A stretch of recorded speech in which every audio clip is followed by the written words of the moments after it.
Olá, amigos. Retorna a nossa série Evangelho e Espiritismo, Caminhos de Amor e Felicidade, onde estudamos o livro Roteiro, capítulo a capítulo, em episódios com média de 30 minutos. Eu e a Marcos de Mário cá estamos para dar continuidade e atingimos hoje o capítulo 37, Experimentação. Marcos de Mário, bem-vindo. Muito obrigado, Orson. Prazer estar com você, com todos os nossos telespectadores, para continuarmos esse belíssimo estudo que, graças a Deus, estamos fazendo desta obra maravilhosa que é o livro Roteiro do nosso Emmanuel.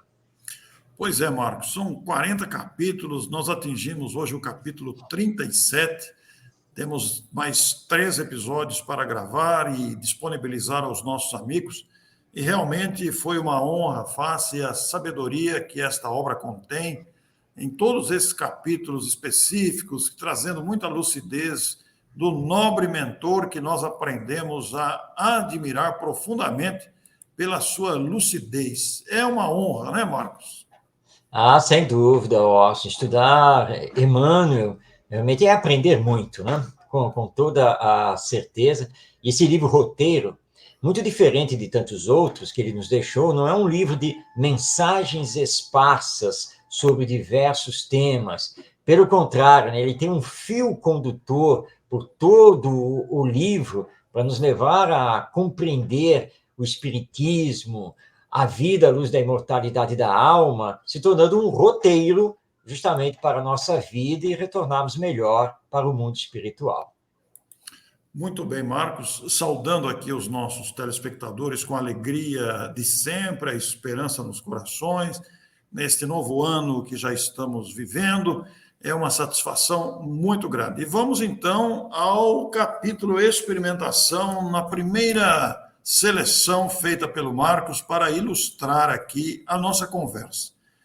E o nosso Emmanuel vai dizer, sabendo que a força mental é energia atuante e que os pensamentos são recursos objetivos, é imperioso reconhecer que a experimentação nos domínios do psiquismo exige noção de responsabilidade perante a vida, para que o êxito seja a resposta justa às indagações sinceras. E a gente vê aí na primeira linha, no primeiro parágrafo, a grandiosidade de uma informação que todos nós sabemos, mas quando a gente lê outra vez, a gente fica impactado sempre, a gente sabe disso, parece que a gente esquece. E quando a gente lê a afirmação, ela ressoa interiormente como a nos convocar a uma meditação mais abrangente. A força mental é energia atuante e os pensamentos são recursos objetivos.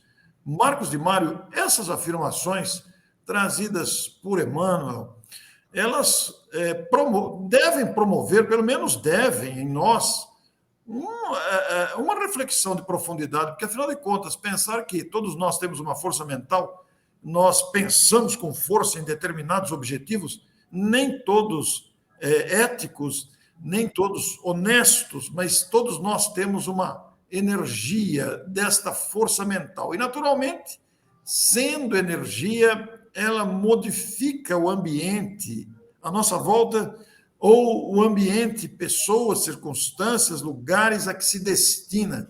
E quando a gente lê aí que os pensamentos são recursos objetivos, eu nem vou continuar a frase aí, Marcos, eu vou deixar para você dar continuidade. Mas a impressão que eu tenho dessa expressão recursos objetivos é que os pensamentos são verdadeiras ferramentas que estão à nossa disposição. Da mesma forma que nós vamos, com uma chave de fenda ou com um alicate, modificar um parafuso, ou apertar um parafuso, ou tirar um prego, parece que os pensamentos se enquadram nessa comparação bastante vulgar que eu fiz aí, porque, olha, os pensamentos são recursos objetivos. E vou deixar o resto da frase para você, Marcos, porque já me impacta de cara esse detalhe aí. É isso mesmo, Orson. Nós temos uma força mental muito grande, né, e o Espiritismo nos explica que nós todos aqui na Terra, aliás, em todo o universo, nós somos envolvidos pelo fluido cósmico universal. E o nosso pensamento influi, porque ele é energia, no fluido universal, que é plástico, em que ele é moldável, assim como o nosso perispírito ou corpo espiritual. Mas, como você bem colocou, nem sempre canalizamos essa energia mental para questões éticas, honestas. E aí, os pensamentos, que devem ser recursos objetivos, eles se perdem. Aliás, nós não conseguimos parar de pensar. A questão, justamente, é de objetivar, quer dizer, é canalizar, é saber direcionar essa força, essa energia que nós temos. E lembrar que essa energia atua, que é a continuidade aqui da fala do Emmanuel, nos domínios do psiquismo, que são os domínios da mente, e aqui entrando também os domínios do mediunismo, né, das faculdades mediúnicas. E ele nos alerta que, para isso, precisamos ter noção de responsabilidade.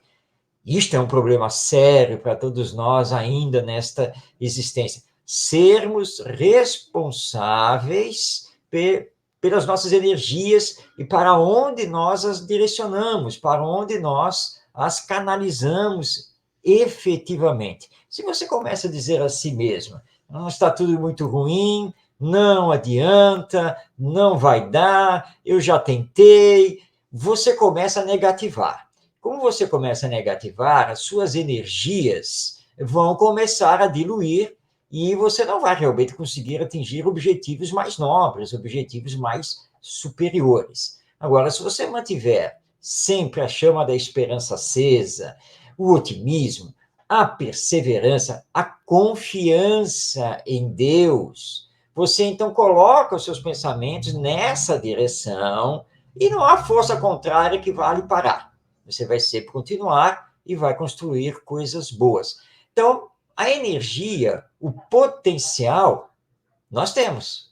Está conosco. As faculdades mediúnicas estão conosco. Agora, onde está a nossa responsabilidade no uso dessas energias mentais e das faculdades mediúnicas ou psíquicas? E é essa pergunta que precisamos fazer para nós mesmos. Pois é, Marcos. A propriedade dessa afirmação e a oportunidade da pergunta que nós precisamos fazer nos leva a pensar na responsabilidade, sem dúvida, da questão.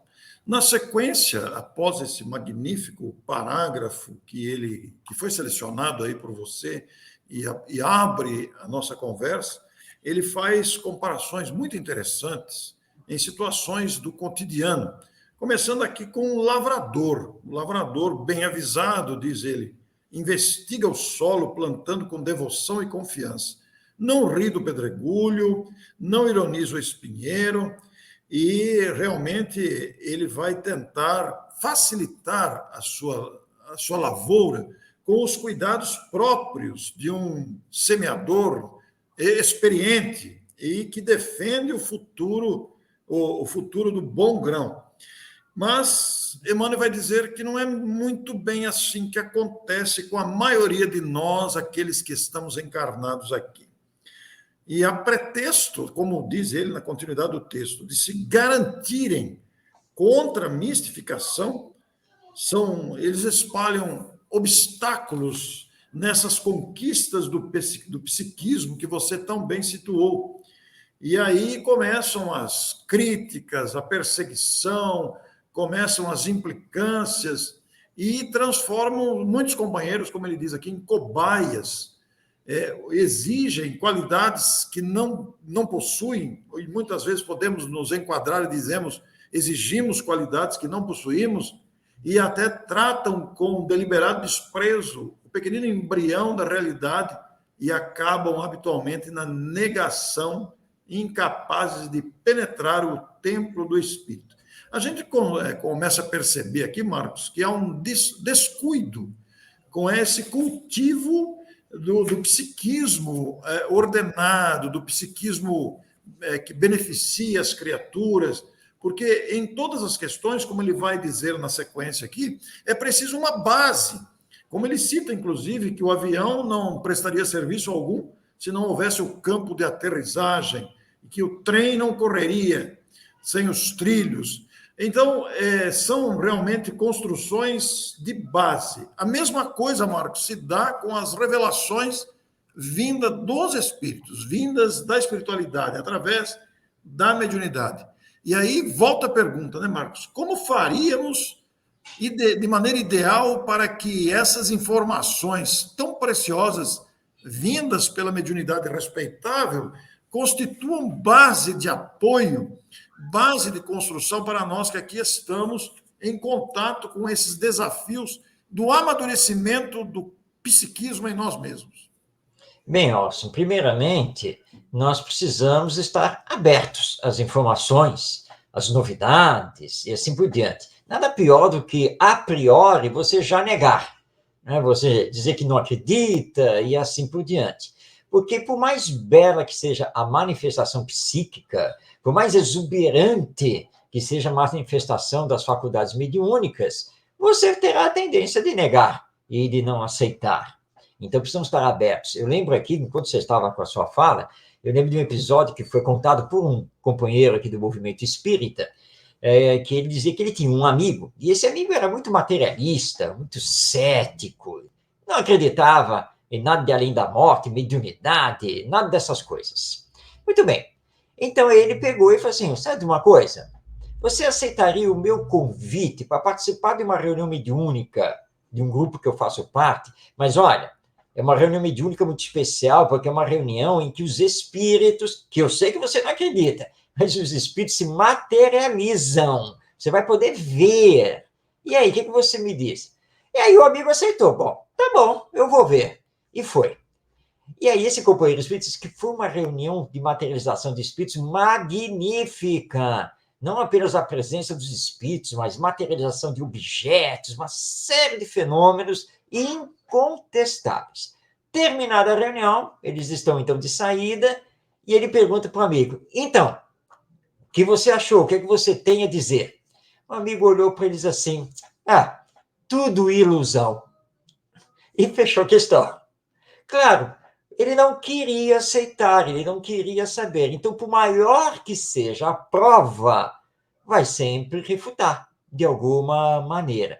Então, nós temos que estar abertos. Agora, também lembrar o seguinte, não adianta querer comparar todo médium ao Chico Xavier, por exemplo, porque são seres completamente diferentes, mediunidades diferentes, uma missão mediúnica diferente, e não adianta você querer, né, exigir coisas que o médium, na verdade, não pode dar. Aí o médium recebe a comunicação de um ente querido seu que já desencarnou.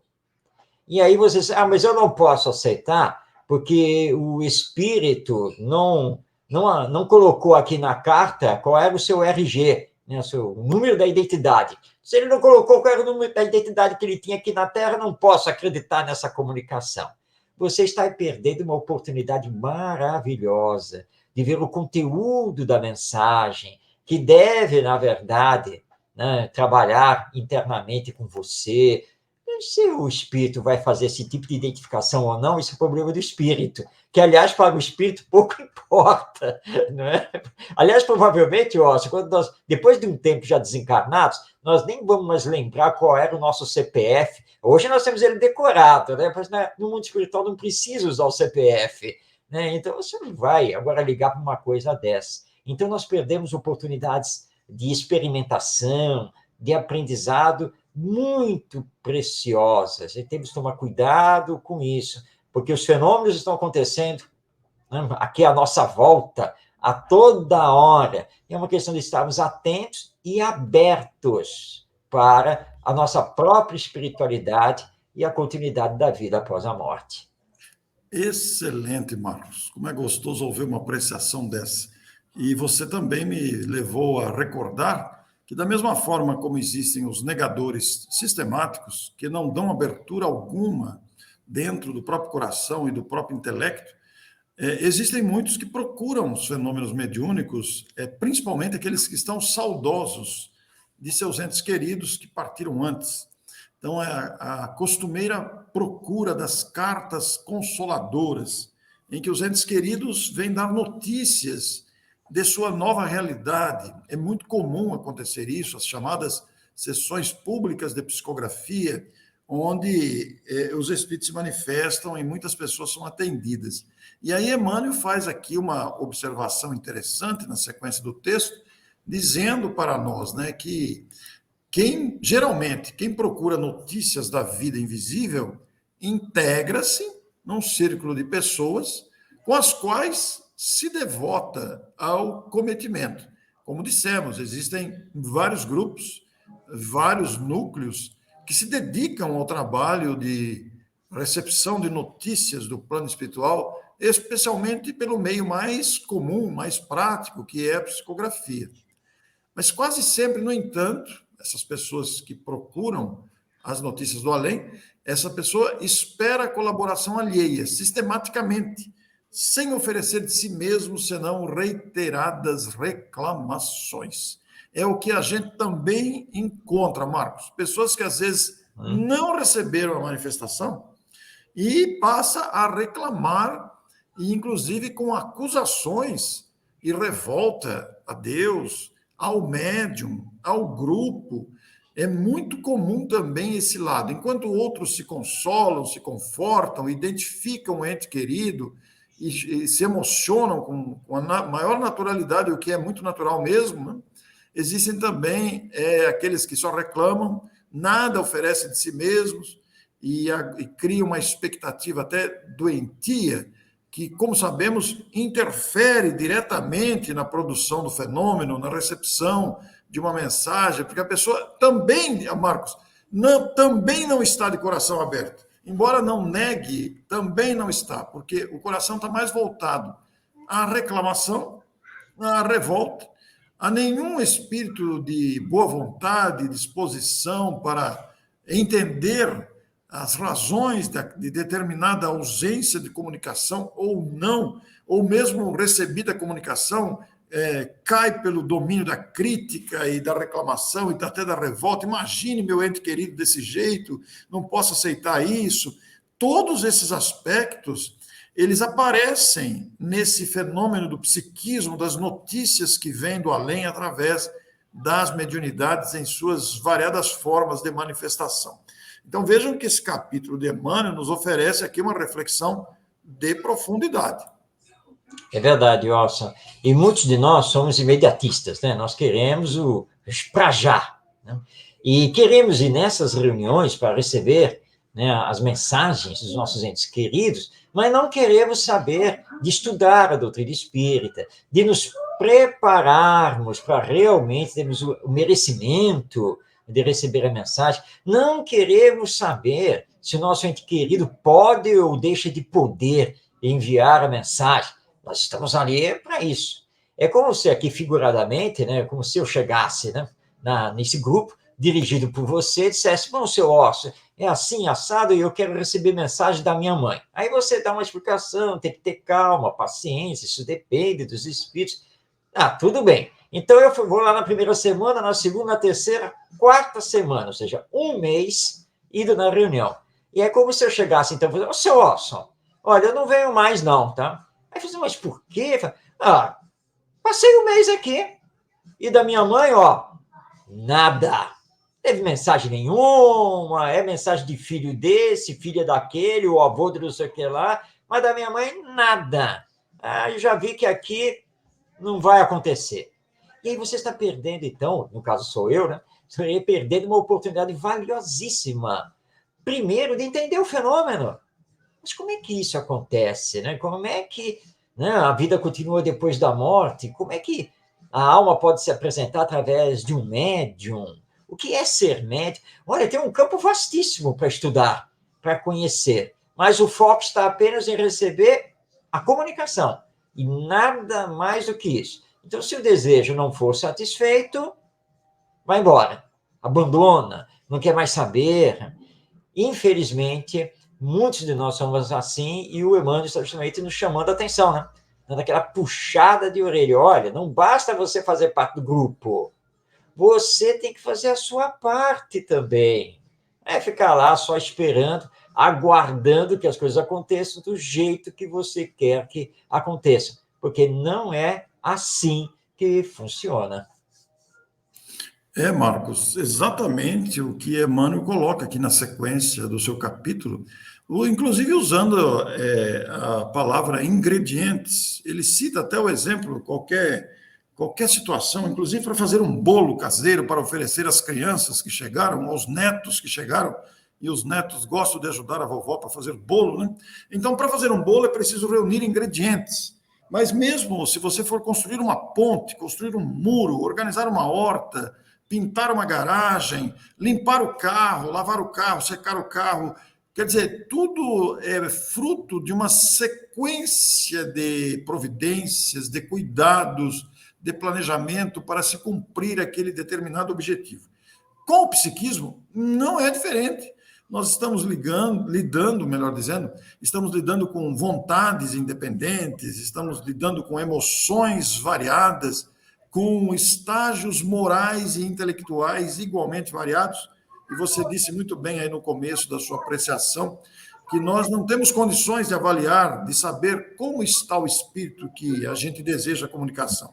Se ele pode se manifestar, se ele tem condições de se manifestar, se o nível de emoção que poderá desencadear determinada comunicação não pode prejudicar o próprio protagonista desencarnado e até o próprio protagonista encarnado que quer notícias, porque as situações são tão variadas e os espíritos que dirigem esse tipo de trabalho, de atividade, eles têm conhecimento da ocorrência em seu todo, analisando os desdobramentos, as origens, as consequências, o mérito envolvido na questão. Então, há uma série de questões envolvidas e nada acontece no improviso.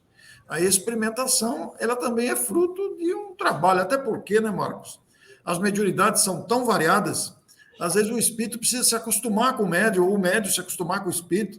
Às vezes no primeiro dia não tem conexão nenhuma, o Wi-Fi não está funcionando, precisa trocar o modem, precisa trocar o roteador, e às vezes é preciso levar em conta esses detalhes. De vez em quando a internet não vai, troca o roteador, ela funciona. É muito interessante isso.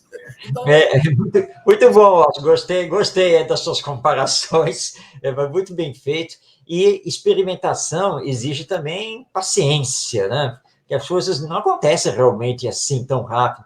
Por isso que nós temos nos centros espíritas as chamadas reuniões de educação mediúnica ou desenvolvimento mediúnico. Bem lembrado. Mas que você tem que ter paciência, né? Não é porque você já está ali que você já vai ser médium, né? Que as coisas já vão acontecer, que você já vai ver as suas faculdades se desenvolvendo.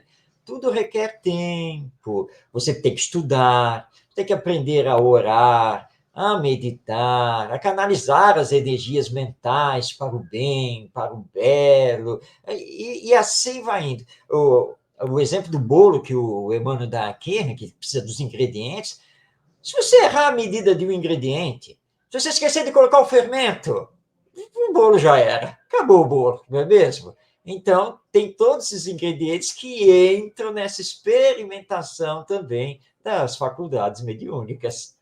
Pois é, porque não é uma brincadeira, é fruto de muito trabalho. Aliás, Marcos, eu vou deixar aqui a frase para você ler, justamente nessa linha de raciocínio que você está dizendo, porque o médium, o candidato, ele precisa também conhecer como vai ocorrer, precisa se disciplinar, ele precisa entender o fenômeno, não é uma máquina que reproduz uma fotocópia, não é isso, né?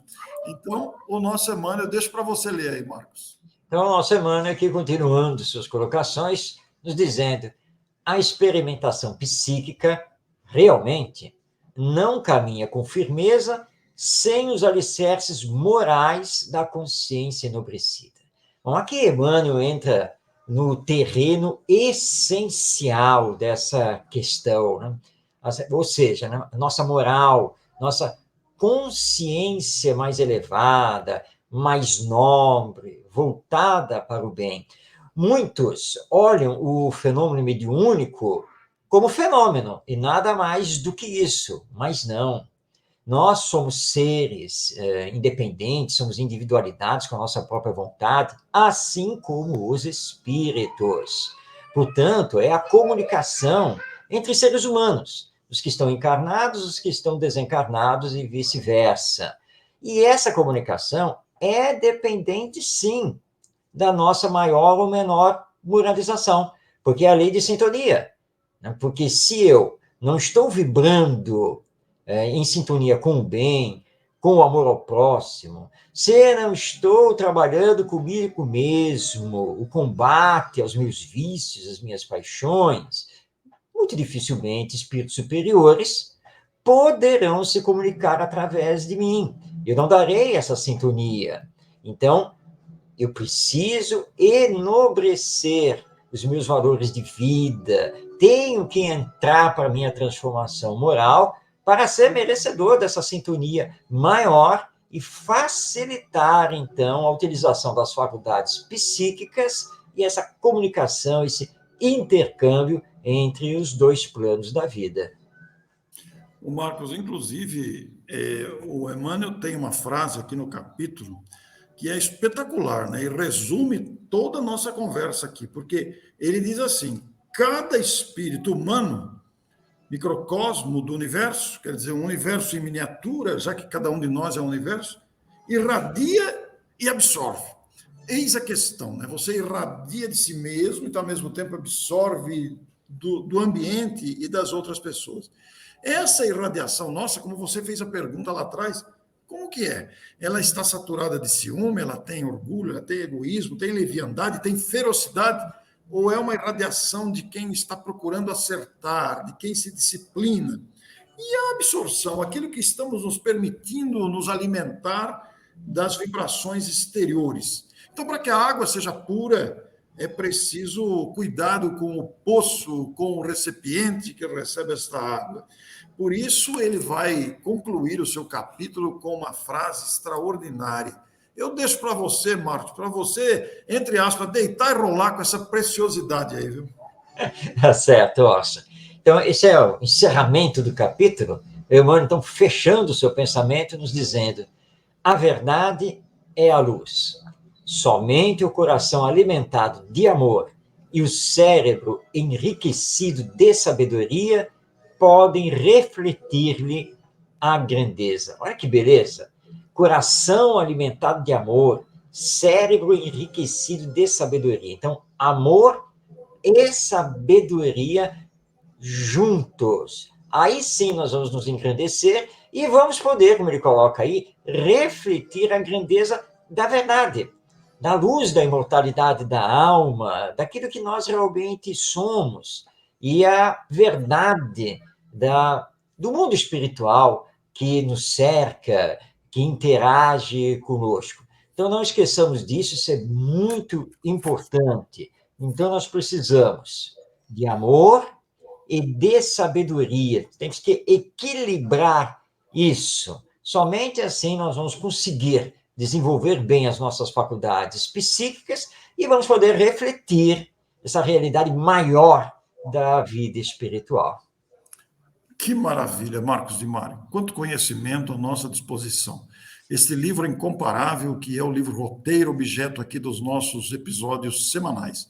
E nós queremos convidar você que está nos vendo, que está acompanhando a série. A semana que vem nós temos o capítulo 38 com um título extraordinário: Missão do Espiritismo. Nós que nos movimentamos pelo ideal espírita, não podemos perder um capítulo como esse. Afinal de contas, missão desta doutrina que nos envolve, que nos motiva, que nos inspira. Vamos acompanhar na próxima semana. Nós queremos agradecer a sua presença, a sua participação, que nos honra imensamente. Então, até a próxima semana. Até lá. Tchau.